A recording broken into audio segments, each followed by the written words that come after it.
It's here.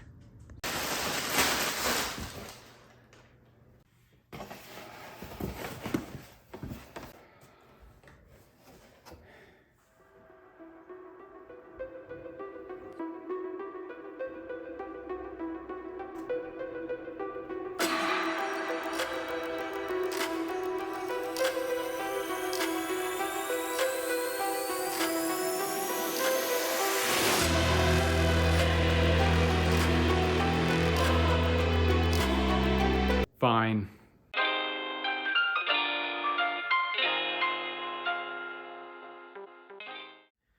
Before you get on your keyboards and start commenting, I'm not putting this in my AM3 Plus computer and permanently leaving it there. That'd be a waste of time. I actually bought this Radeon RX 79 XTX for my other computer. I thought it'd be pretty entertaining and pretty interesting to see what happens when we put an extremely overpowered video card into a computer that's really not meant for it. All right, let's get things started.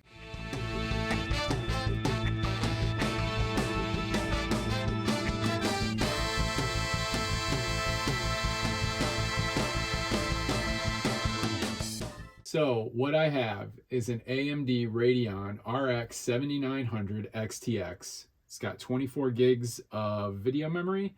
It's the Sapphire Nitro Plus, but I'm already seeing a couple of problems. Now I foresaw this. It's got 3 power connectors and my current power supply only has 2.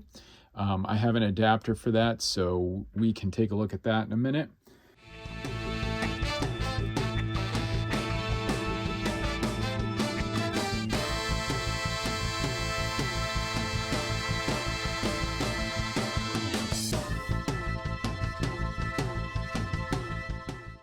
This is the old video card and the new.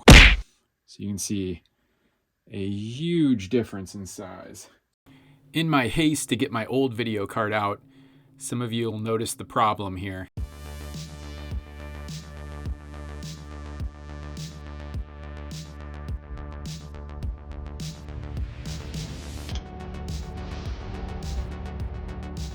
That doesn't fit. We got to come up with a new plan. Give me a minute. New plan. Extension cord time. But I think this is going to save me on this one because I'm going to hook this in and run the video card external. A few minutes of sizing up the problem and inspiration struck. We'll have to run this on the floor though. Perfect fit. So I've got it kind of angled in there. Nothing's touching underneath. None of the fan blades are blocked. And I've got this adapter here to power it. So let's fire it up and see what happens. It's booting. Shortly after booting into Windows, I went to get some updated drivers and I found out that my computer was not connecting to the home network. After a frustratingly long time, I figured out that the network adapter was simply disabled. It would not work when this video card was connected to the PCI Express slot. So I came up with a plan. All right, so here's what I came up with. I moved my access point and just hardwired the computer in. So as far as it's concerned, it's just using the LAN port on the back. It's no longer Wi-Fi in the house, and I have internet. So let's get back to testing. For this next part, I'm going to show a baseline with the 6750. For my baseline, I'm going to set it to 1080p, and I'm going to have all the settings on Epic, except for global illumination. I'm going to put it all the way down to just the first setting, ambient. So what I found is that this hits the CPU the hardest, so without this setting, I can just push everything on the graphic card. For a little context, this computer, I did a video previously on it. The FX processor that's in it is 13 years old and is hopelessly underpowered compared to a modern CPU. So the goal for today is to maintain 60 frames per second or the best playable experience and achieve the highest resolution or graphics settings that are possible. So we are gonna play, I think I've got my baseline for this game. So on Fortnite, we're running pretty good on these settings. At 1080p, we're gonna go ahead and dial up the resolution from here.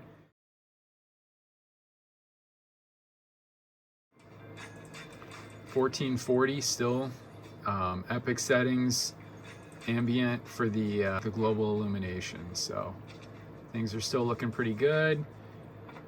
Video card's starting to get pretty much maxed out. Processor is toward the top, but not quite maxed yet.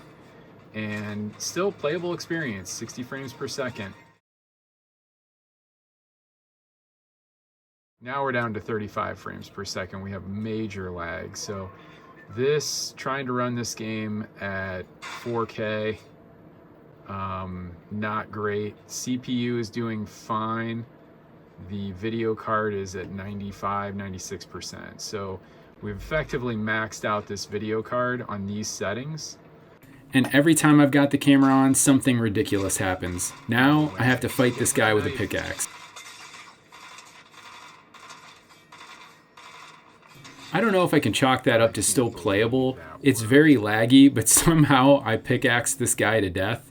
Let's move on to the 7900 XTX.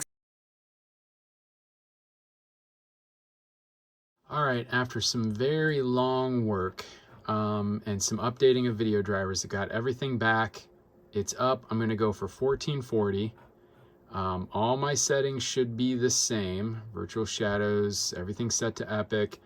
And we're going to go ahead and hit apply. I'm starting at 1440 because that's where the last video card sort of tapped out. Anything higher and it really wasn't playable. So we'll start there with this video card and see if we can enable some of these other options as well. So we're picking up where we left off on the last one. We have the 7900 XTX in here, and it's pretty solid at 60 frames a second.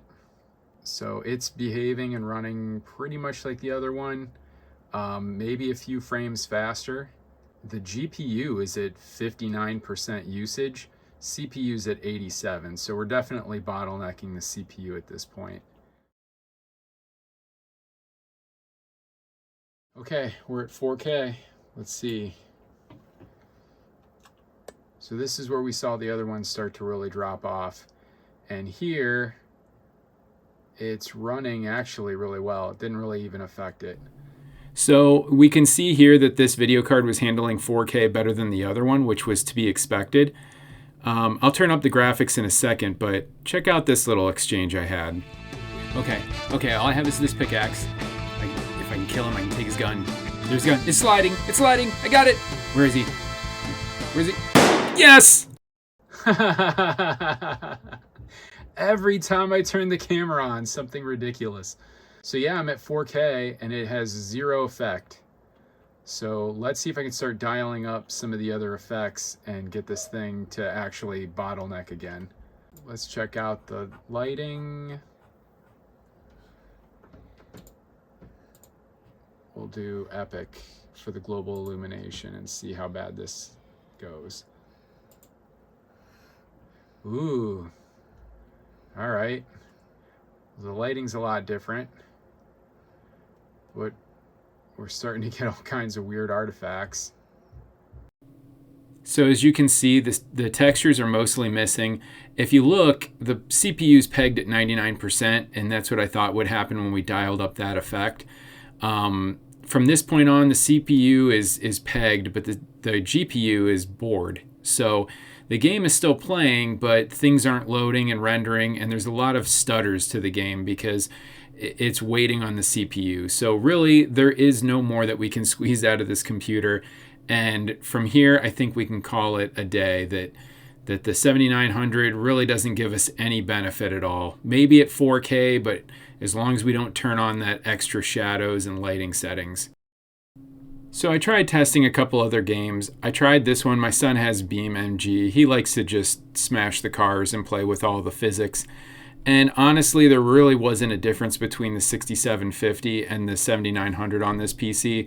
There's just, the RAM and CPU are bottlenecks. And again, you really just don't get anything out of it. That's why nobody would be dumb enough to put this video card in that old of a computer. The other game I tested was Need for Speed Heat. Again, this game is weird. It's really optimized to be more a console game than a PC game. So it runs kind of weird no matter what hardware you have. But between the two, you really couldn't tell much of a difference at all. You could dial the graphics all the way up. on both, and you mostly just saw weird stutters and pauses while the game loaded. I think it was more of a problem with the hard drive as the bottleneck, and less the CPU or the video card were really like holding things up. And that about sums it up. So a big video card like that in that old computer, it's really not a great idea. It's not practical, and as you can see from my video, it doesn't really make much sense. But I had a lot of fun experimenting with it and trying it out. Hopefully you enjoyed some of the links I go to for some of this stuff. I got maybe one more computer video in me, and then I'm going to switch back to car videos. I have a couple car videos in the works that I'm thinking about. So hopefully you enjoyed it, and thanks again for watching.